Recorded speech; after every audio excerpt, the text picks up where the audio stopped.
Yale ya barabarani mlishindwa, je, ya huku mtandaoni pia mtashindwa? Hiyo ndo kauli mbiu ambayo inapigwa sasa hivi kutokana na hiki ambacho kinachoendelea. Wakati viongozi mbalimbali wakiwa wanasema wana comment no reform no election tutawapata, inaonekana hii no reform no election imewakaa kweli kweli. Maandamano makubwa bwana yameandaliwa kwenye mitandao. Maandamano hayo bwana yanaongozwa ngoja nikutajia hapa. Aliposti akasema tangazo. Huyu ni Sativa ambaye yeye ni muhanga wa utekaji. Anasema tangazo. Kesho Instagram na X kutakuwa na maandamano ya mtandaoni. Elewa.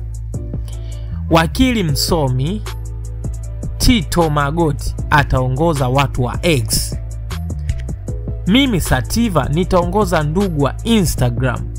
Soma ratiba ya Luti tutakapo zipita. Maandamano.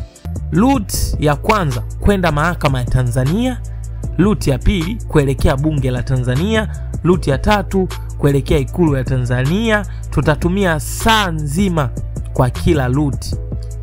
Kilele ni ikulu ya Tanzania. Email na namba za simu zitakazotumika kutuma ujumbe zitatolewa muda mchache kabla ya maandamano. No reform, no election, #Tundu Lissu, #Zuia utekaji.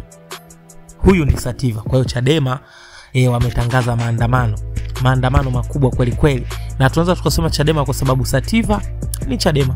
Kwa hiyo haya maandamano ngoja tuone. Je, jeshi la polisi pia litakaa barabarani kuyazuia ama litakaa mtandaoni kuyazuia?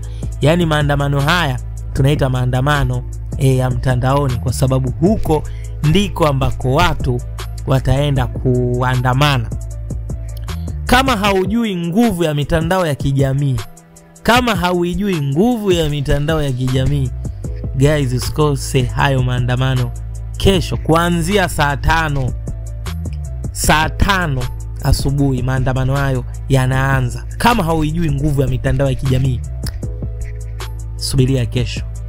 Hakika kuna kitu utaenda kujifunza kupitia mitandao ya kijamii. Humu kwenye mitandao ya kijamii ndipo sehemu ambapo sauti inapazwa bila ya mtu yote kudhulika. Tofauti na wewe ukichukuliwa na kuwekwa mbele ya watu, utakuwa labda na wasiwasi tu. Lakini kwenye mitandao ya kijamii watu bwana wanafunguka sana kwenye mtandao wa X ama Twitter.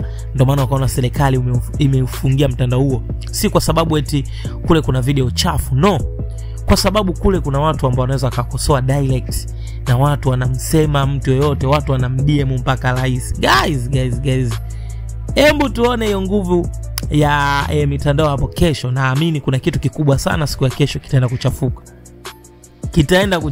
Guys, drop comment, subscribe. Bye bye.